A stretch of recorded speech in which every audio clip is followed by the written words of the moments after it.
In the part which I have the honor to transmit herewith, you'll find that money weaves itself into the entire fabric of our very existence, that the law of success is service, that we get what we give, and for this reason we should consider it a great privilege to be able to give. We have found that thought is the creative activity behind every constructive enterprise. We can therefore give nothing of more practical value than our thought. Creative thought requires attention, and the power of attention is, as we have found, the weapon of the Superman. Attention develops concentration, concentration develops spiritual power, and spiritual power is the mightiest force in existence. This is the science which embraces all sciences. It is the art which, above all arts, is relevant to human life. In the mastery of this science and this art, there is opportunity for unending progression. Perfection in this is not acquired in 6 days, nor in 6 weeks, nor in 6 months. It's the labor of life. Not to go forward is to go backward. It is inevitable that the entertainment of positive, constructive, and unselfish thoughts should have a far-reaching effect for good. Compensation is the keynote of the universe. Nature is constantly seeking to strike an equilibrium. Where something is sent out, something must be received, else there should be a vacuum formed. By observance of this rule, you cannot fail to profit in such measure as to amplify justly your effort along this line. Part 23. The money consciousness is an attitude of mind. It is the open door to the arteries of commerce. It is the receptive attitude. Desire is the attractive force which sets the current in motion, and fear is the great obstacle by which the current is stopped or completely reversed or turned away from us. Fear is just the opposite from money consciousness. It is poverty consciousness. And as the law is unchangeable, we get exactly what we give. If we fear, we get what we feared. Money weaves itself into the entire fabric of our very existence. It engages the best thoughts of the best minds. We make money by making friends, and we enlarge our circle of friends by making money for them, by helping them, by being of service to them. The first law of success, then, is service, and this, in turn, is built on integrity and justice. The man who at least is not fair in his intention is simply ignorant. He has missed the fundamental law of all exchange. He's impossible. He will lose surely and certainly. He may not know it, but he may think he's winning, but he's doomed to certain defeat. He cannot cheat the infinite. The law of compensation will demand of him an eye for an eye and a tooth for a tooth. The forces of life are volatile. They're composed of our thought and ideals, and these in turn are molded into form. Our problem is to keep an open mind, to constantly reach out for the new, to recognize opportunity, to be interested in the race rather than the goal, for the pleasure is in the pursuit rather than the possession. You can make money a magnet of yourself, but to do so you must first consider how you can make money for other people. If you have the necessary insight to perceive and utilize opportunities and favorable conditions and recognize values, you can put yourself in position to take advantage of them. But your greatest success will come as you are enabled to assist others. What benefits one must benefit all. A generous thought is filled with strength and vitality. A selfish thought contains the germs of dissolution. It will disintegrate and then pass away. Great financiers like Turner, Gates, Trump, and others are simply channels for the distribution of wealth. Enormous amounts come and go, but it would be as dangerous to stop the outgo as the income. Both ends must remain open, and so our greatest success will come as we recognize that it is just as essential to give as to get. If we recognize the omnipotent power that is the source of all supply, we will adjust our consciousness to this supply in such a way that it will constantly attract all that is necessary to itself, and we shall find that the more we give, the more we get. Giving in this sense implies service. The banker gives his money, the merchant gives his goods, the author gives his thought, the workman gives his skill. All have something to give, but the more they give, the more they get, and the more they get, the more they are enabled to give. The financier gets much because he gives much. He thinks. He is seldom a man that lets anyone else do his thinking for him. He wants to know results and how they are to be secured. You must show him. When you can do this, he will furnish the means by which hundreds or thousands may profit, and in proportion as they are successful, will he be successful. Morgan, Rockefeller, Carnegie, and others did not get rich because they lost money for other people.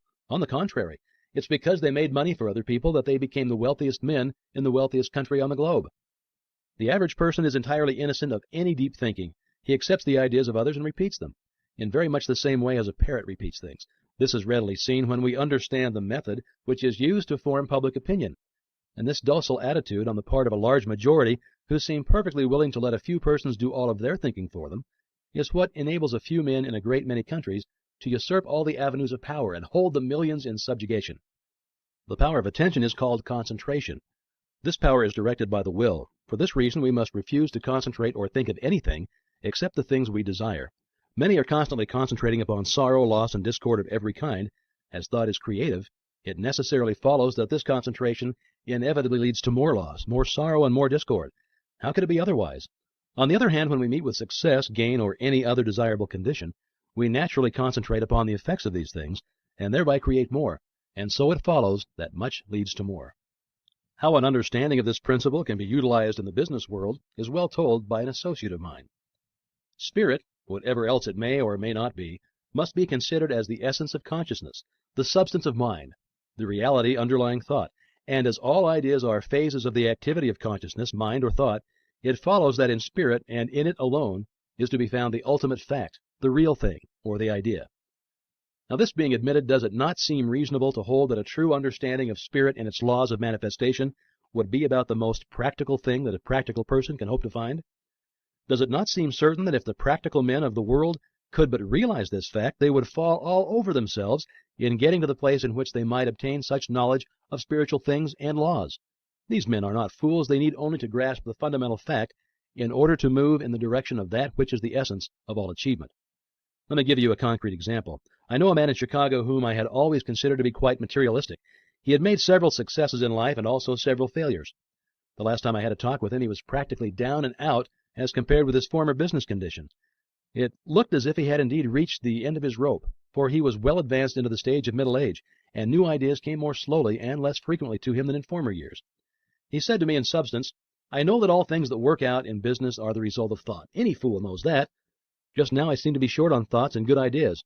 But if this all-mind teaching is correct, it should be possible for the individual to attain a direct connection with infinite mind, and in infinite mind there must be the possibility of all kinds of good ideas which a man of my courage and experience could put to practical use in the business world. Not only that, but make a big success of it. It looks good to me, and I'm going to look into it." That was several years ago. The other day I heard of this man again. Talking to a friend, I said, "What has become of our old friend, Mr. X? Has he ever gotten on his feet again?" The friend looked at me in amazement. "Why," said he, "don't you know about Mr. X's great success? He is the big man in the blank company," naming a concern which has made a phenomenal success during the last 18 months and is now well known by reason of its advertisements from one end of the country to another and also abroad. He is the man who supplied the big idea for that concern. Why, he's about $500,000 to the good and is moving rapidly toward the million mark, all in the space of 18 months. I had not connected this man with the enterprise mentioned, although I knew of the wonderful success of the company. Investigation has shown that the story is true, and the above stated facts are not exaggerated in the slightest. Now, what do you think of that? To me, it means that this man actually made the direct connection with infinite mind, spirit, and having found it, he set to work to use it for him. He used it in his business. Now, does this sound sacrilegious or blasphemous? I hope it does not. I do not mean it to be so. Take away the implication of personality or magnified human nature from the conception of the infinite, and you have left the conception of an infinite presence power, the quintessence of which is consciousness. In fact, at the last, spirit. As this man also, at the last, must be considered as a manifestation of spirit, there is nothing sacrilegious in the idea that he, being spirit, should so harmonize himself with his origin and source that he would be able to manifest at least a minor degree of its power. All of us do this, more or less, when we use our minds in the direction of creative thought. This man did more. He went about it in an intensely practical manner. I've not consulted him about his method of procedure, though I intend doing so at the first opportunity, but he not only drew upon the infinite supply for the ideas which he needed, and which formed the seed of his success, but they also used the creative power of thought in building up for himself an idealistic pattern of that which he hoped to manifest in material form, adding thereto, changing, improving its detail, from time to time, proceeding from the general outline to the finished detail. I judge this to be the facts of the case, not alone from my recollection of the conversation only a few years ago, but also because I have found the same thing to be true in the cases of other prominent men who have made similar manifestation of creative thought. Those who may shrink from this idea of employing the infinite powers to aid one in his work in the material world should remember that if the infinite objected in the least to such a procedure, that thing could never happen. The infinite is quite able to take care of itself. Spirituality is quite practical. It's very practical, intensely practical. It teaches that spirit is the real thing, the whole thing, and that matter is but plastic stuff which spirit is able to create, mold, manipulate, and fashion to its will. Spirituality is the most practical thing in the world, the only really and absolutely practical thing that there is. This week concentrate on the fact that man is not a body with a spirit, but a spirit with a body, and that it is for this reason that his desires are incapable of any permanent satisfaction in anything not spiritual. Money is therefore of no value except to bring about the conditions which we desire, and these conditions are necessarily harmonious. Harmonious conditions necessitate sufficient supply, so that if there appears to be any lack, we should realize that the idea or soul of money is service, and as this thought takes form, channels of supply will be opened, and you'll have the satisfaction of knowing that spiritual methods are entirely practical. It was Francis Larimer Warner who said, "We have discovered that premeditated, orderly thinking for a purpose matures that purpose into fixed form, so that we may be absolutely sure of the result of our dynamic experiment."